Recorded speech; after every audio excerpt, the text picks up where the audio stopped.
let's go ahead and get started with this. Communication, as you've gotten to hear at least from the previous seminar and maybe other seminars throughout this weekend or other weekends, is very important in making your event a successful one. Communication has value in several areas. But one of the more important roles, or one of the more intense roles when it comes to communication, is the head judge position of an event. Why is communication important for the head judge? Why is clear or effective communication important for head judges?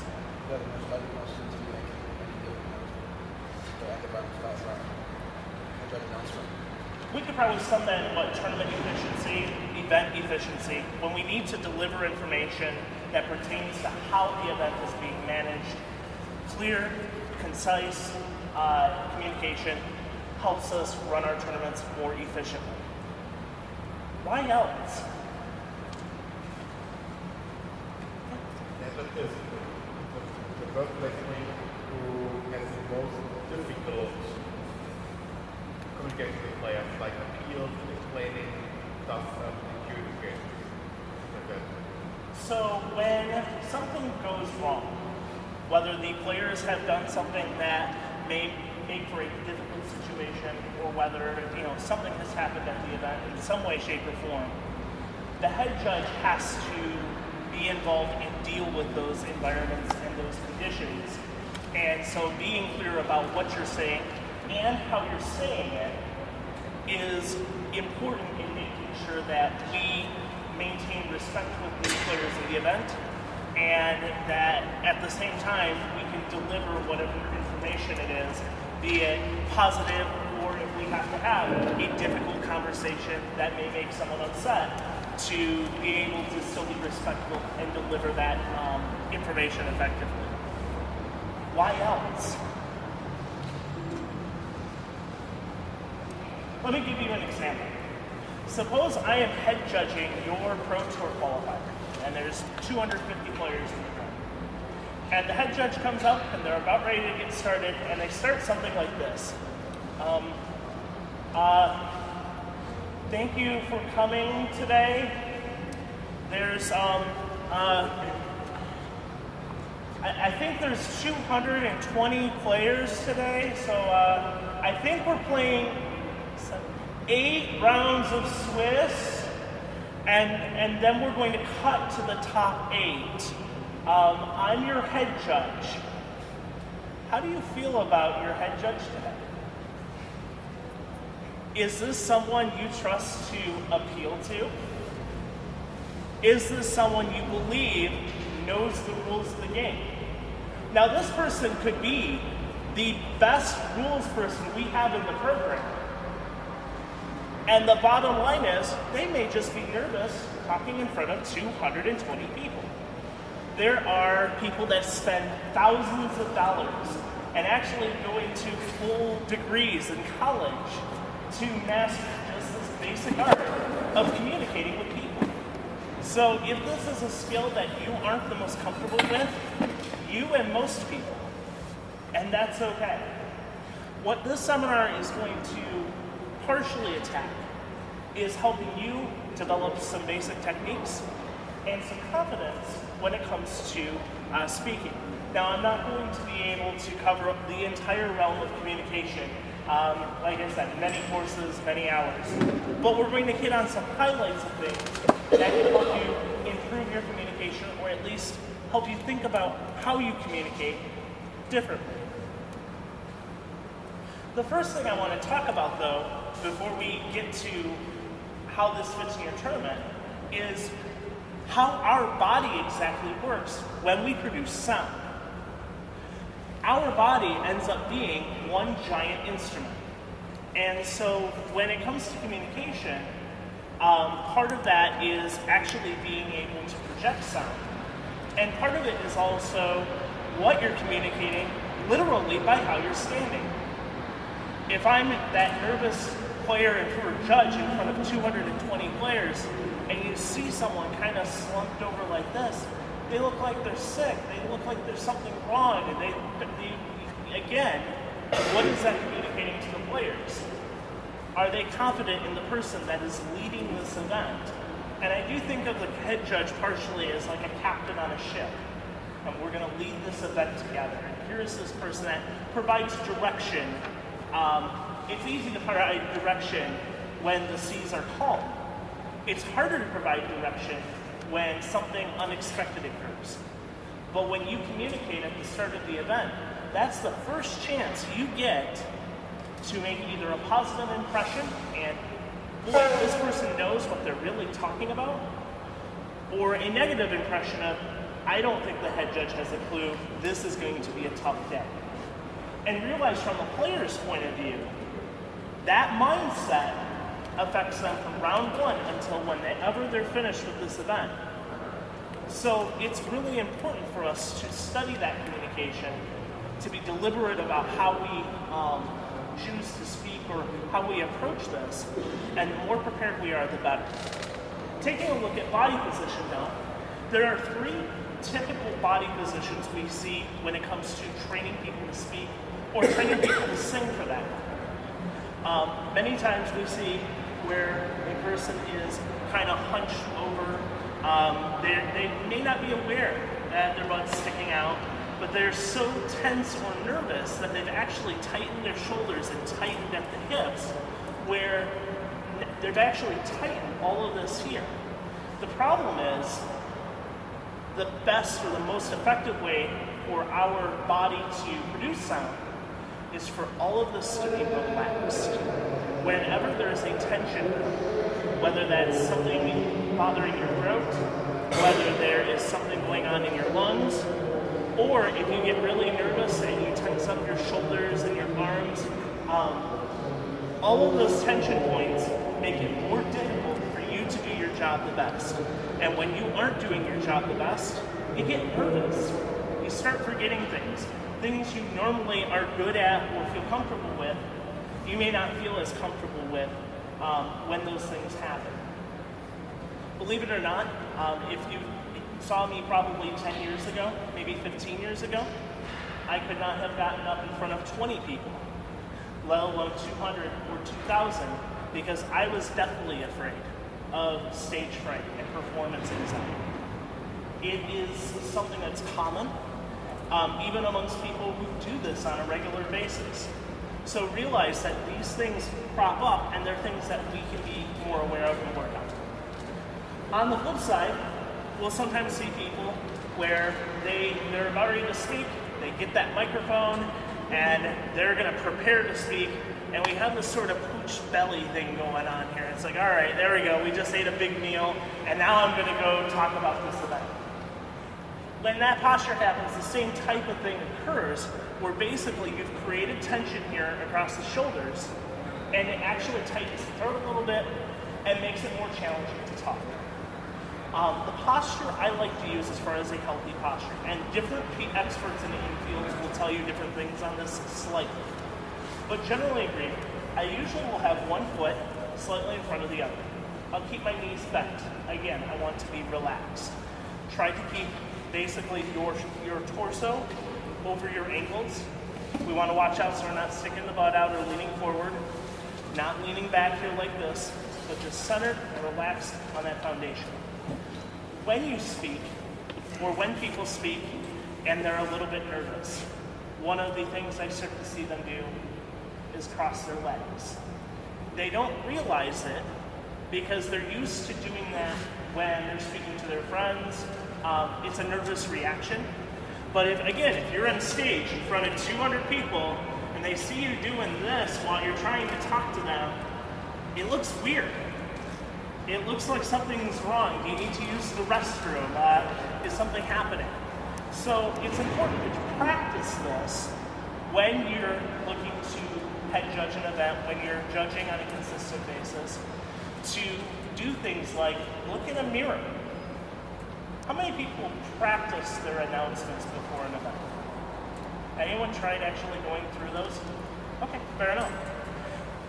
It's a technique that if you take an opportunity in front of a full-length mirror and go through a set of opening announcements for an event. And we'll talk about those in a little bit. You may be surprised what you do that you don't realize you do. Some judges, it's a matter of they'll be talking to someone and suddenly when they get nervous or they need to think about something, their head tilts down. And now as I'm talking to you, what are you seeing? Instead of me making good eye contact. Again, these are things that we can practice and continue to work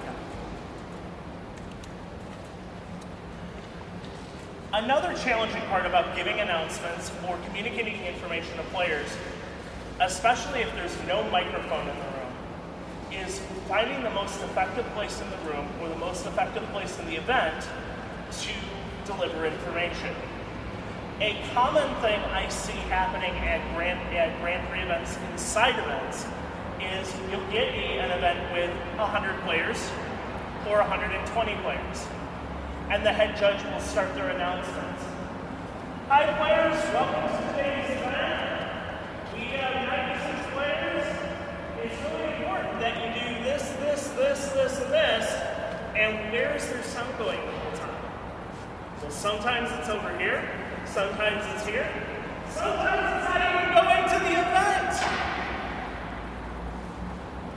So, I like to use the analogy, when a dragon burns a village down, it typically shoots fire out of its blank. Yet, when we give announcements, do we think about it the same way? Because if I'm giving an announcement here, unless there's something coming out here that shouldn't be, my announcements aren't communicating to my players. I'm not being completely effective. And if the players are missing information like what should go in what column, or putting that table number down on your deck registration sheet, or if there's a specific policy you're highlighting because this is a special event or a new rule came out, they've just missed a piece of information that's going to cause maybe some hardship and sadness when they break said rule, may slow your event down when they don't put the table number on like you asked them to. It wasn't that they weren't listening, it's that they literally could not hear you. So again, how do we solve that? I like to think of when I am speaking to someone or speaking to a larger group in terms of basically having a cone of sound. Now this isn't exactly how sound is produced. We can actually produce sound a number of different ways, but this is at least a way on a basic level to ensure your players are getting the information they need. If I have a longer setting, more of a rectangle, I'm going to place myself typically on either one corner of the rectangle or place myself far enough back where that cone includes all of those players. Sometimes we are unfortunate and part of the event gets split. Some of the event is here, some of the event may be over here. If you find that your cone is having to get super big in order to make those announcements, give the announcements twice. Give the announcements here. Take 2 minutes, walk over, give the same announcements to the second group. You taking a little extra time to make sure they have the information they need saves you so much hardship on the event. And frankly, players, when it comes to perception, the fact that you took some extra time to make sure they got what they needed, they're going to trust you more. They're going to feel more cared about. They're going to enjoy your event more. And they're wanting to play that event again because they felt like, and whether you intended to or not, what you've actually done is deliver that great customer service that was talked about last hour by Joel. So far, any questions on anything we've covered?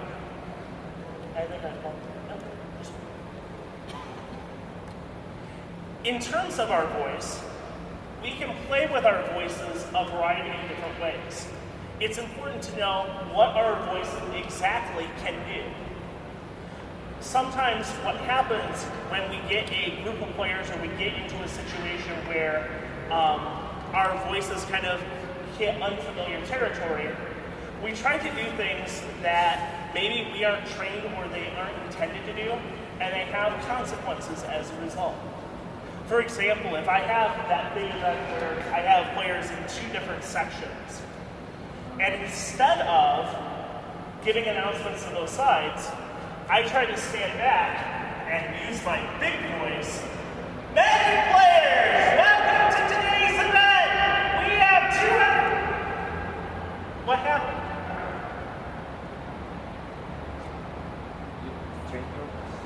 I strained my voice. What happened? And how could you tell I strained it? Higher pitch. Higher pitch, different pitch. Was it clear? I understood. Okay, fair enough. It might not be though. Something more like a commenter. Fair.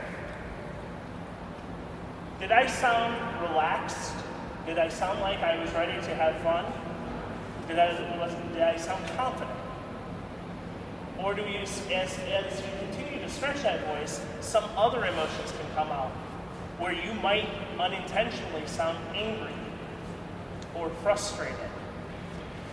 Not because you are angry or frustrated at all, but because you've stretched your voice to a point where it can't handle the stress you're putting on it. Your vocal cords literally are having to compensate for basically too much muscle, too much oomph in it. You're great passing their limit. So they do things you don't have any control over. Now, some ways of building control are to build flexibility in your voice. There are different vocal coaching techniques, vocal techniques that can be used to improve this. Doing things just like singing in the car, or as you are reading, maybe reading out loud as opposed to reading silently. And again, when we talked about practicing those announcements, that becomes a potential tool. If I have announcements to give early in the morning, sometimes I'll sing, sometimes I'll even go through some basic scales. Going through and singing, do, re, mi, re, do, so, do. Going through some intervals, because it helps warm up my voice, because at 8 o'clock in the morning, I know my voice is very different than it is at 9, at 10, at 2 o'clock, at 7 in the evening, 1900. So, it's very important that you're aware of what can your voice do, and anything you can do to practice it, or help stretch it, or develop it a little more is great. Now, I'm going to stress that if you try to do some of the warm-ups and things that I'm talking about, find someone that's a vocalist that can coach you through that, because it is also very easy to damage your voice if you aren't at least a little bit careful trying some of those activities. But there are lots of great ways that, either for no cost or very little cost, you can expand your range. That means you being able to project to more players, communicate more clearly, and communicate the way you want them to hear.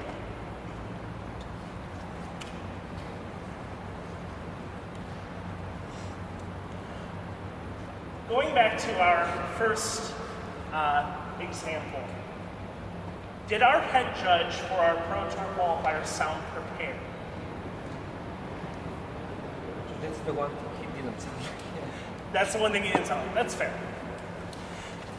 It's important that when we give announcements, that we know what we're going to say before we're going to say it. I've been doing this now for almost 5 years. And yet, when I do a PTQ or a larger event, and I have announcements to give, I cheat a little bit. Because I want to make sure that my players get all the information they need, none of the information they do not need, so that we can run our event as smoothly as possible, and for them to feel confident in what we're doing. Part of that can be done by rehearsing or practicing what you're going to say before you say it. Part of that can also be having ideas already prepared on what sort of things are important. Because if you're head judging a larger event, those priorities and what you're going to say for 95% of your announcements are identical. Every single time you judge, you're going to say the same things.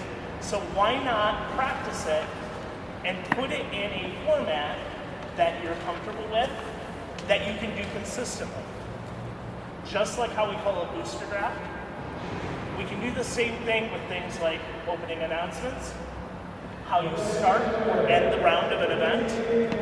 If there's a kind of top 8, how do you handle it? Me personally, I look to see if there's a clean break or if there's not a clean break.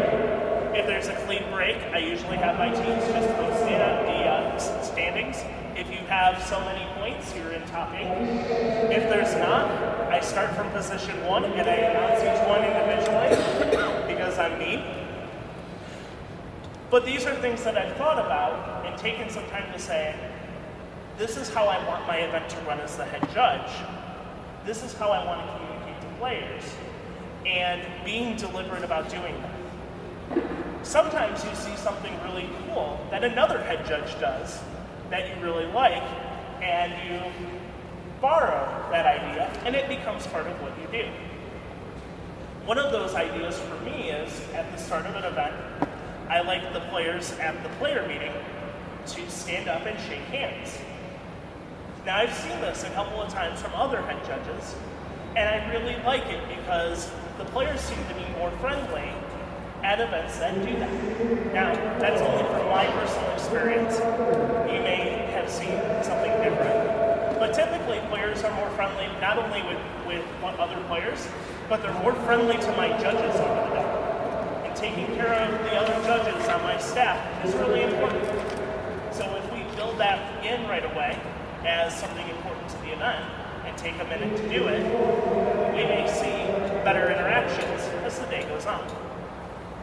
Here's what I'd like you to do. I'd like you, whether you're sitting in, I would say most people are either in pairs, or I can see groups of 3 here. I'd like you to take a couple of minutes, and I'd like you to write down on the very back of your packet, without peeking into the rest of it, what sort of things are important for you to announce if you're running a larger event. And for the sake of larger, we'll say more than 200 players, competitive rules enforcement level. So I'd like you to turn, and whether there's a group of 2 or 3, pair off, and share ideas on what would you put in your opening announcements. Go ahead and give that a try right now.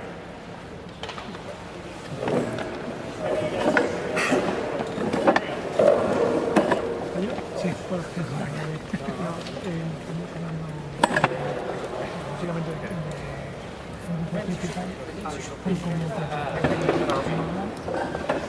How many people, by the way, have head judged a PTQ before? How many want to head judge a PTQ in some way, or head judge a regular event? Sweet. Brainstorm together. Try to come up with ideas. What's important in these events? This is terrific. Go ahead and start.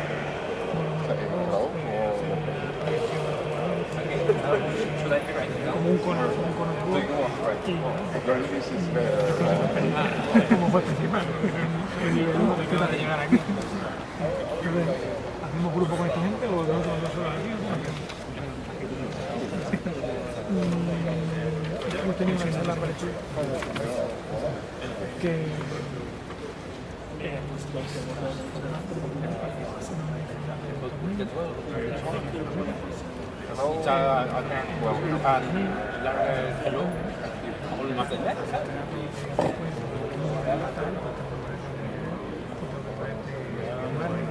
es que en otros torneos no me sí, claro, el nivel del torneo y luego ya tiene que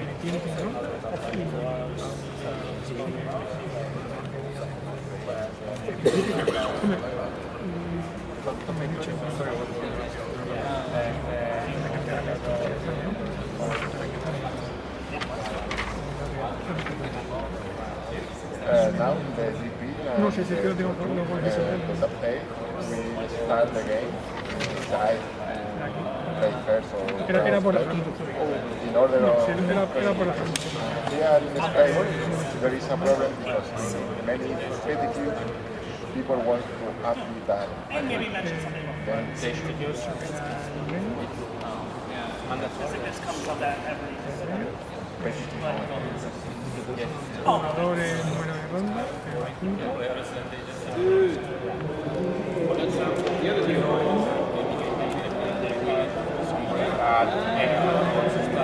Que se aplique en todo el torneo, que tengan que ser anunciado al principio.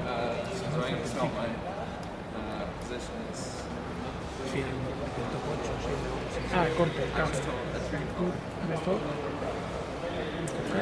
what if you got come up with you guys come up We with are something? at least of the topic of the, Oh, of okay. the announcement. Oh, very good. Because we are level 1. Oh, brand new and we're coming together. Trainees with no experience, and we are discussing. How many judges Hey, will Nico. there be in the 200 table? Can you help these guys here for a second? Or are you How available? many judges will there be? Are you on a break or something? I didn't know if you were. I'm ending a break for sure. Oh, okay. These guys have not had judged an event before, and they're trying to come up with ideas on what would you put in announcements for an event. We talked like a standard PTQ, 200 players. What sort of things do you talk about at the start of an event? Have you guys played in a competitive event before? Play? Yeah. Take a save.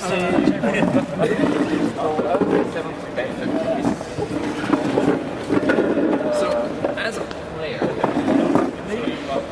Nico, spend time presenting 10 people, they'll get as a bored very player, what do you want to hear from the head judge? Dog percent, DCs. Because as a head judge, you don't want to say anything the players don't want to hear. You don't want to say, all right, everyone, it is currently 9 o'clock. And for breakfast, I had. I hear that. Yeah. Yeah. So, as players, what do you want to hear from them? I told you that players don't want to judge say, I would personally say, if you have any questions, raise your hand and call for a judge, and someone will come and help. No. That doesn't mean I want to say this is my judge. Oh, this is my judge. No, this is the judge No, maybe because why I have a game log when Really useful to think the together. If you are fair, what you want to know about it. Exactly. So, how much tournament is your job? Being welcome to the tournament is also knowing how it works. it's information sometimes people I would say knows this information. important to I think the thing I that lost my thought, sorry. GPs I would like to know the procedure to hand in the players, results. For new example, players. do I forward judge to take the I results? think that Do GP I is the first put it competitive somewhere in event the for box? us. Do I put it in my pocket and forget about it? The announcement bad idea. have to be What more are basic. the where the pairings will be, where toilets are, if I don't know that, but mostly people will know that, so you can skip that part. So for many, Usually the first thing I we're going to have 1,000 players tomorrow. unless, if the toilets are hidden somewhere, like I would say if players there can go are to a toilet on another floor of the building or something, I competitive would players. announce that. So that means 500 players who But, they were just brought along by their friends saying, hey, we need a third person. Come on with us. I'm like, okay. So yeah. really, Do you want your head judge announcement to cover all of the questions the players are and going then to put it in the have? box. Or do you want them to be And then shorter I and always not have have lots of information? if you have any questions, forward it. And what would be the benefit of And either? if you have any questions now, Why is one better? I'm open. I don't know if that's Go ahead and wrap up the conversation at this point. Put down your final thoughts on what should be in your opening announcements. Take about 20 more seconds to do that. And we're going to share those ideas here in just a second. So be prepared to do that. Yeah. Nobody is You're right. And sometimes people will stop listening. And you want it to be as short as possible. And so you want to get the 2, 3, 4, or 5 most important things, say those, something the tournament organizer wants to say. and then stop and say, go play, have fun. And so what were those 3, 4, 5 things? All right, let's all bring it back They here won't at make this the whole point. announcement. I just put them the floor before me, so I got to hear some excellent conversations amongst all of you as far as ideas for opening announcements. So I'd like to have each group share one idea that they have on their opening announcements, and we'll kind of go around the horn. Starting with the group in the back. What is an idea from you as far as what is one thing for the opening announcements? What is one topic or one thing you want to tell players in your opening announcements? And a topic, the format of the event format. Yeah, the event format. What cards should we be playing with today? Is it sealed? Is it legacy? Is it standard? My force of wills aren't allowed, really? But I like my force of wills. They're nice, pretty. What? I can't play a Mox today? Come on now. What else? What other ideas? I think that one of the more important things is you gotta project if you're gonna speak to this whole room. one of the more important things would be the structure of the tournament. So how many rounds and if there will be any break. I like that information. They like that information too. Absolutely. I'd like to know if there's gonna be time to grab lunch. What else? Next over here. I believe that we have to start our conversation by introducing ourselves with our name and presenting the event, number of players. How would you do that? Like if you were giving the announcements, how would you introduce yourself? Hello. Stand up. Stand up. Introduce yourself. Hello, my name is Claudio Santos and I will be the agent of this event. Awesome. Where are you from? Portugal. That could be something very nice to hear as well as where are you from? Where is this person that's running our event? Are they local to us? Are they someone from far away? And sometimes players are very intrigued, especially if it's either someone really local and they go, wow, I never knew this person before. Or if it's someone from far away. Well, I wonder how Magic is different because our head judge of our Grand Prix is from a different continent. Many times players who maybe are there just to play the event and have fun are just as intrigued by meeting you or meeting me because we come from a different place and they want to learn more about where we come from. That's a pretty cool thing. It's one of the big reasons why I love Magic. What else? That was a great intro, by the way. Nicely done. What else?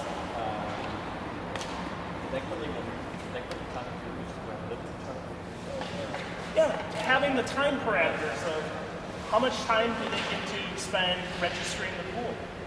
How much time do they get to spend constructing their deck? How long are these rounds? It may be different between their local store and the tournament you're running. So it's important they know those restrictions. What else? So, like, for me, it's important to tell people how to, like, the A, they can call a judge if anything goes wrong, and B, how to do it. So keep your hand up, keep it raised, call judge really loudly, and one of us will be able to help you with whatever you need. Beautiful. I also like to, at this point, introduce my team of judges, and I can ask every people to know how to call a judge right. So everybody raise their hand and call judge at the top of their line. I'm stealing that. That's awesome. That's a new one. I have not heard that, but I really like that. I Say that one more time. Can you give that announcement one more time?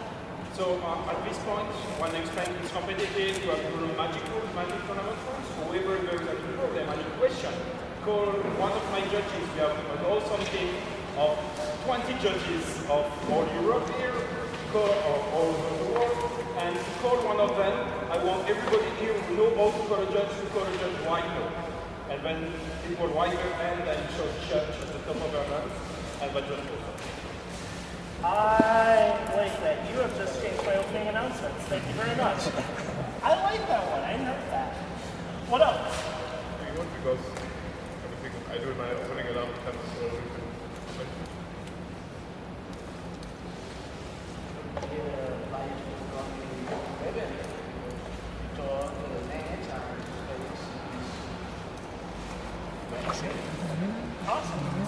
I think that that's good information to give.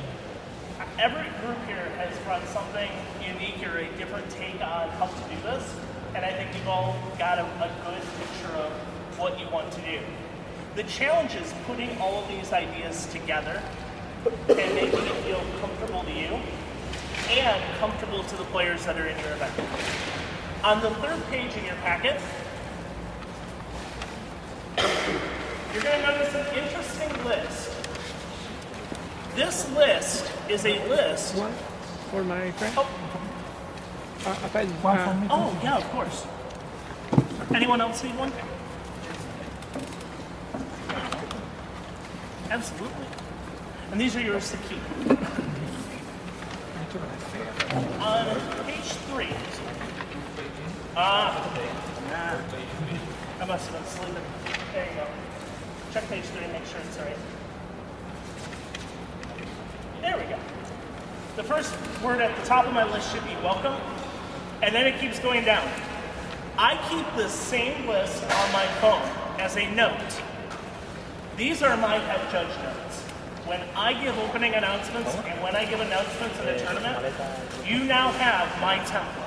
This is what I use at practically every event. I sometimes will adjust information like the number of players or the number of rounds pretty much right out as the event starts, obviously. But 95% of this information stays the same. I'll give you a, yes? I am, absolutely. So, at larger events, I like to remind players to not have food or drink on the table, but I also like to use a pun to do that. Now, I don't know if they have Sierra Mist or Sprite in those drinks here or no. Exactly, which is why I don't use that. But you have beverages that are on the rocks, right, using ice. So I tell players to make sure that their cards don't become chained on the rocks. Please keep your beverages off of the table. And I usually get it grown, but I also get food and drink off of the table during the event. Players actually look forward to what sort of pun. For example, we don't want anyone from the Spilesnia Guild to come in today. It gets pretty bad. But bad is good, I guess. But bad is good. They remember it, and they don't put their food and drink on the table, and I don't have to clean up a mess or have someone else clean up a mess during the day. But as you go through here, the handshake intro I talked to you about, what I ask players to do, and you can do this with me, I'd like everyone in the tournament right now to stand up. Everyone stand up.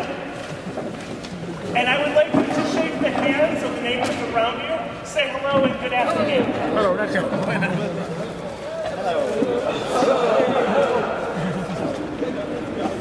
And sit back down.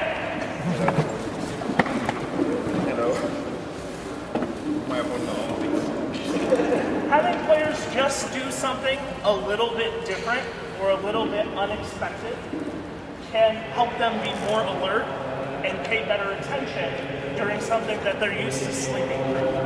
So having them be active in the announcements can actually help the event. I mentioned the modified play draw rule. For most competitive events, whether I'm doing a Pro Tour qualifier or something in the States with Star City Games or another event, I mentioned this and how that works real quickly. Round time, number of wins, where does that match slip go? Making sure that both players sign the match result slip, that the winner verify the score before turning in the slip to the box located wherever it is, and that once they turn in that slip, that result, what they've turned in, is final. Not all head judges take on a policy like that. That's not something that is written in any specific tournament policy. I want to be clear about that. I institute an additional policy in the events that I head judge that once that slip is there, it's final. This puts the weight on the players to make sure their score is correct. And there are other games, like golf, for example, that put the same type of weight on players to turn in a correct score. The result of that practice is that I don't have players making mistakes on their slips. because they know if they turn in an incorrect score, they're going to be stuck with it. They need to be careful because that can throw the event off significantly. More significantly, if the scorekeeper isn't as skilled or doesn't have as much experience in handling it when we pair around and an issue in scoring occurs because the players made a mistake. So I put the weight back on the players. It's your match. Fill out the correct score. This also prevents collusion later on. They don't fill out the score, turn it in, discuss a split of some variety, and then tell me a different score. No, it's what you wrote down. Questions, calling a judge, I will adjust this accordingly because I like that idea. I'm going to try it out. Tardiness, 0 minutes and 10 minutes. Players receive penalties for tardiness at competitive level events. So keep that in mind. Inform them what that is. Some events will use 3 and 10. Some events will use 0 and 10. I'm a jerk, I use 0 and 10. Slow play, I usually will let them know that the judges will be watching for slow play. That if a judge asks them to play faster, they haven't received a penalty yet, but they are being advised to play quicker, to respect the judge's ruling, and to do so. This keeps in their mind already, we're watching for this. Please don't argue with it, but please make sure you're playing at a good pace. Again, putting the emphasis back on them doing things to make their event better. And then if it's a limited event or a sealed event, there may be other announcements. We usually will dive into decklist selection and start the tournament.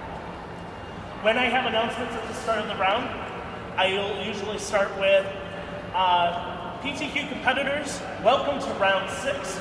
Good luck and have fun. Please begin your matches. I still good luck and have fun from various online gaming that happens to use that to start their matches. I like it, so I took it. You will hear things and see things that fit your style. Take them. You may see things on here you don't like. Great, don't use them. Use things that fit who you are as a person and how you want your event to run. The biggest thing from all of this entire exercise is a saying that it was probably one of the best phrases used with me, and it was really young as a employee at a store. Prior prudent planning prevents poor performance. If you want to deliver strong announcements, be prepared, be prepared, be prepared. Know what you're going to say. Practice how you're going to say it. Practice using good technique for doing so. You're going to be happier with your result. You're going to sound and feel more confident. Your event will run better.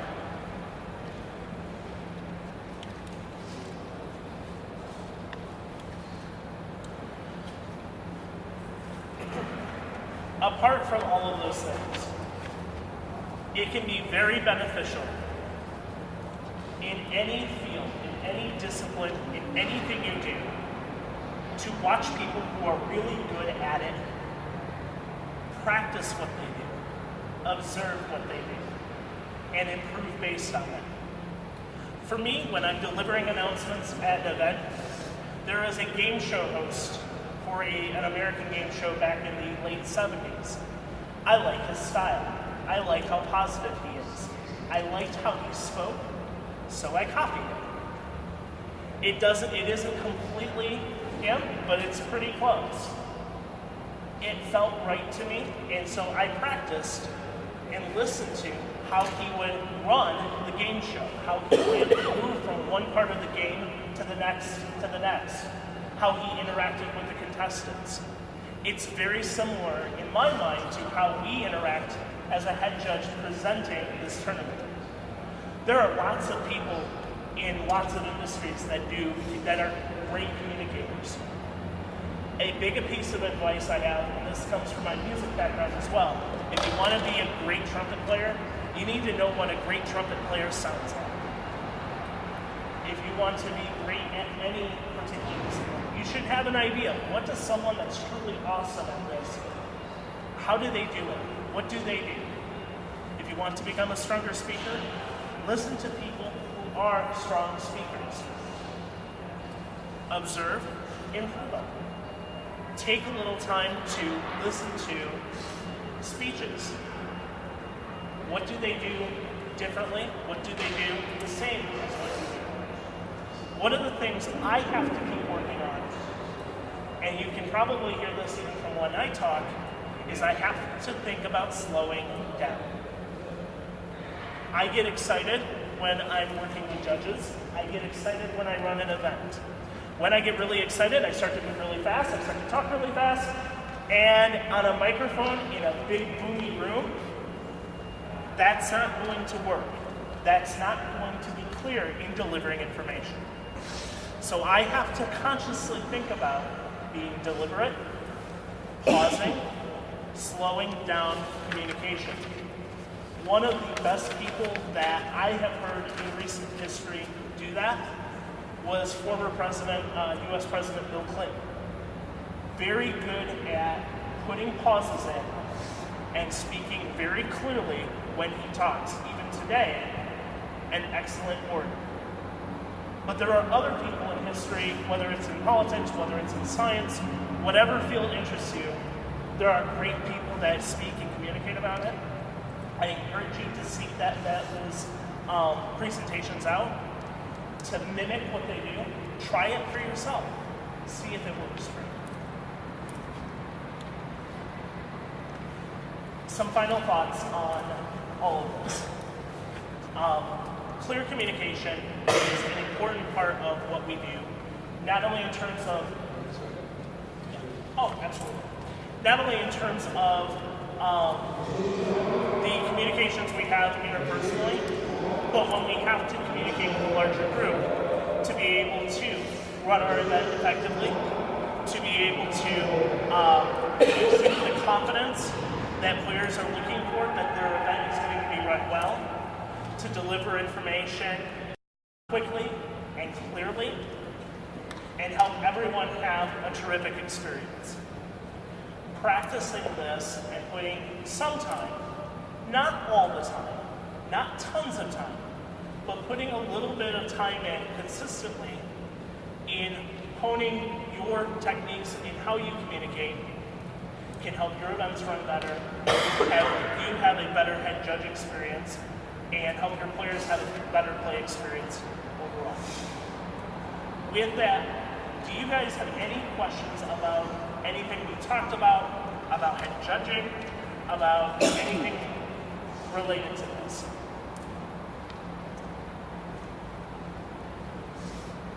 Thank you so much for sharing this presentation with me this afternoon and giving me the opportunity to share some of my thoughts with you. Thank you.